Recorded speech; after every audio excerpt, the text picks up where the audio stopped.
Hi everybody, welcome back to my channel. Today we're going to do two quick recipes for Love Brunch. We're going to use some flaky layer biscuits as well as 1 stick of butter and a 1/4 cup of brown sugar. We're also going to use a cup of sugar and a tablespoon of cinnamon, but don't worry, we're not going to actually eat all that sugar, okay? So the first thing you want to do is we want to melt our butter and brown sugar together. So this is basically monkey bread. I know you guys probably have had monkey bread lots of times, but what I'm doing for brunch, and I've served this before, we actually did an experiment for the channel when it first started. But what I'm doing is we're going to make individual monkey breads. And here's why I opted to do this. A, when you make a big, I don't have a bundt pan. B, when you make a bundt pan full, it takes 45 minutes or half an hour to 45 minutes to bake. And C, not everybody likes the middle. A lot of times when we make monkey bread around here, people are fighting for the crispy, crunchy edges. So now when you make individual monkey breads, everybody gets crispy, crunchy edges, and everybody gets just one piece that is a middle piece, quote unquote, middle piece. But if you've never made monkey bread before, it's really very simple. You just want to put a stick of butter and a 1/4 cup of brown sugar in this pan. If you are going to make it, just to let you guys know, if you are going to make it for a actual like big like bundt pan, the recipe will just be a little bit different. It's kind of, this is like halved. But most monkey bread recipes actually use like the regular little biscuits. You usually use 3 cans of the regular little biscuits and double all the rest of the ingredients, okay? But I'm just using 1 can of the flaky layer biscuits. That's the way we like them in our house. So now you're just going to bring this to a boil, and as soon as it starts to boil, you want to cut it off the heat and take it off before it overboils. Actually, it's fine. Once you take it off the heat, I'm going to bring it over to the table. I'm going to work at the table. So at the table, if you've been around my channel for a while, then you know that I like to cut my biscuits with a pizza cutter. It's basically my favorite way. I've also cut it with scissors. It's much easier than cutting them with a knife. I will 100% tell you that no matter what. So in this bag, we're going to put a cup of sugar. This is just a 1/4 cup measuring cup that I had dirty, so I went ahead and used it. And 1 tablespoon of cinnamon. Now, this is the high range of the cinnamon. The recipe calls for 2 teaspoons for this cup, but I like it cinnamony, so it says 2 to 3 teaspoons, and 3 teaspoons is a tablespoon, so I just use a tablespoon. But we like it cinnamony here, so if you don't like so much cinnamon, you can always cut it back at that area. But we're not going to use all that sugar. This sugar is going to coat these little pieces of biscuit dough. So we have this this 8-count biscuits, these flaky layer biscuits. It's 16 ounces. It is 8, and I was just trying to think. The other one is 10 biscuits. I believe it's 12 ounces. 10 biscuits is 12 ounces, those other rolls. But this is just to do, again, math. Hi, I like doing the math for you guys. So that's why I find when I cut the recipe in half, it works really well for just this 1 can of biscuits, okay? So now the one thing that I did do wrong, because I was trying to do something a little different for you, it did work. It did work. I'm not going to say I did it wrong, but it would have been better, is I only made 6. This is actually supposed to make 12. The first time I made it, it made 12. Jimmy's like, what happened? And I was like, I was wondering. I couldn't remember the math. I know that sounds crazy. You guys are always like, the professionals. No, honey, I'm not a professional. I'm just a home chef who likes to share, a home cook who likes to share recipes with you guys. But honestly, I baked the 6 for half an hour, and it still came out. They say it came out perfectly. So that's fine too. It just depends on what I said to Jimmy was how many people we're going to serve at brunch. 6 very hungry people or 12 not so hungry people. And also, you guys know when it comes to brunch, when we make brunch, how many people you're going to having, what else are you serving?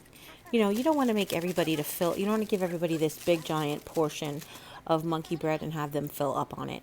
But I was only making egg in a hole and monkey bread, so I really wanted to make the bacon hearts for you guys. If you don't want to know about that, it's a really cute recipe down the description box down below. But I used the rest of the bacon that wasn't frozen, and I didn't have any defrosted in time to show you, so no bacon hearts. I'm sorry. But it basically is just, I've showed you guys how we bake bacon before. I believe we did. Did we ever teach them how to bake bacon? I don't know if I did, guys. Let me know if you've been around for a really long time, if you remember me teaching you how to bake bacon. But we bake bacon, and what you do first is you just fold it in a heart shape. And I just figured this video is going to post up the day before Valentine's Day, and if you had a last minute, I don't know what I'm going to do for Valentine's Day deal, then I wanted to go ahead and share you these 2 quick recipes. Okay, I've had to make just a regular brunch a tiny bit special. All right, so these are parchment sheets from the Dollar Tree. I really like working with them. They're 12 by 15, but I totally screwed up on my math. Okay, sorry. What you're supposed to do is fold the long edge in thirds and the short edge in half. And I actually did that backwards and ruined my parchment paper. But what I ended up doing here was just cutting them down. You'll see, I made a mess, but I make mistakes so that you guys don't have to. So basically what you want to do is you want to fold the long side in thirds, and you want to fold that third again in halves, and you're going to get 6 papers that way. And I'm just cutting the folds with my paring knife, but you could use a scissor, honestly. And that will leave you with 6 squares that are 5 by 6, and that's the size you want them to be. Now, you don't have to do this. You can use cupcake papers. They actually sell these parchment wraps at Walmart and stuff too, but it is so inexpensive to make them at home, and they do look like a fancy bistro when they're all done. Right now they look like a hot mess, but that's just because I was having a rough day. Sorry guys, we did a lot today, and it's like this is the end of the day sort of thing. So yeah, they were giving me a hard time. So that's what the trick is. The trick is to lay your papers down, one on each cupcake holder, and then use another cupcake pan to squish them down. It just didn't work out that way. Anyhow, that's how we create homemade cupcake papers. And they do work. Once you load them, they'll stay formed that way. It was just a matter of getting them that way in the beginning. All right? Now, I just realized I didn't even talk to you guys about how I cut the biscuits. Oh, man. I don't watch this video. Rewind. So I took each biscuit and I cut them in thirds, which gives you kind of a wide strip down the middle and 2 little angular strips on the side. I cut the angular side strips in half, and I cut the middle one in fourths, and then it really makes them roughly even sizes. We have cut these biscuits before for our casseroles and stuff, so that's why I didn't even bother telling you how to do it.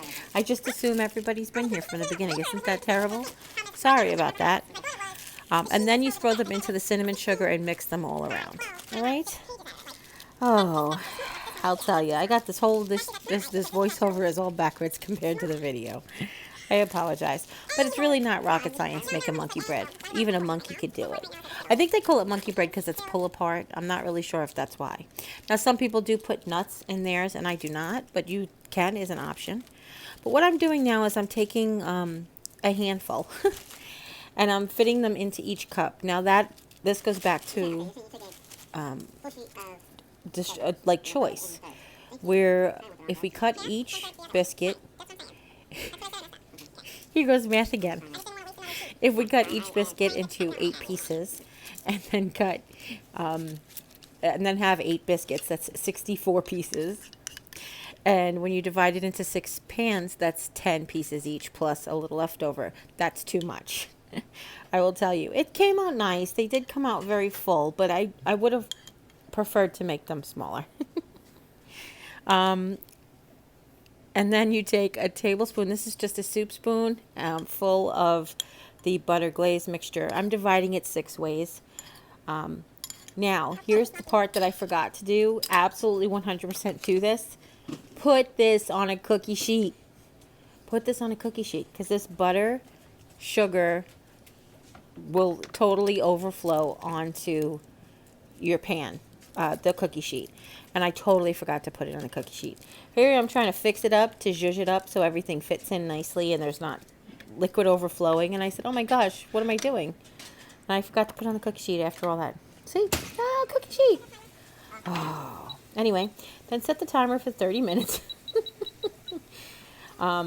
Which probably should have been 25 minutes, but you know, I make mistakes, Honey, so you guys don't go have off to. before. It's not going to go off now. All right. I don't know. Oh boy. Uh-oh. Look at all that sugar on the bottom. Can't believe I forgot it, but look how delicious they look. Yeah, I overstuffed them. I overstuffed them, absolutely correct. Oh, look at that mess. Well, that's no big deal. I have a self-cleaning oven. Go to town. And that's how they turned out. I love them. This dish I got from the Dollar Tree 120,000 years ago. But that's just 5 of them in there. Okay? For the next quick recipe, we're going to make egg in a hole. If you like sunny side up eggs or over easy eggs. Or over hard eggs, actually. We're going to just use these cookie cutters from the Dollar Tree. We're going to use the second biggest one. And just 1 egg per egg in the hole. 1 piece of bread, 1 egg per biscuit. I'm so sorry that the camera was not on when I cut the heart out, but basically you could see the heart. I used the second size cookie cutter, and I used it to cut the hole in the heart. You just want to make sure you press straight down, and I turned the entire heart plus bread until it came through on the other side. I kind of lifted the sides up. And then I buttered the center, and I like to toast the center first so the egg stays nice and warm. This just takes a few minutes. I butter both sides, and then I go wash my hands. And then I butter the bread. Now, yes, you could probably butter the whole bread and then cut it out with a cookie cutter. But then that just makes your cookie cutter greasy instead of your hand. So you decide. Either way, whatever works for you guys. But after a few minutes, just a few minutes on each side, depending, of course, how fast your burner gets hot and how fast your pan gets hot, you just want to... There you go. It's not quite toasted on that side yet. But here's what I have come to find out with toasting bread on the stovetop, is that when you toast the first side to as much as you want it toasted, then the second side, it shrinks and the soggy and the whole thing. So I like to toast this one side a little bit just until the butter gets melted. And then I like to toast the second side while the bread is warm and then go back to the first side. So do you see that? And this is 2 times speed, so if it looks like it's 15 seconds, that means it's 30 seconds. If it looks like it's 2 minutes, that means it's 4 minutes, okay? Do you see how fast that goes? I mean, honestly. So now, sizzle. We put butter side down. You can butter there and there if you want to. It's not necessary. But after, you want to really wait 30 so seconds for that bread to make a seal with that butter, and then you just crack your egg in the middle. And now I'm just buttering whatever edges. There's leftover butter on the knife, but then I want to make sure that you see that little space where there's no egg.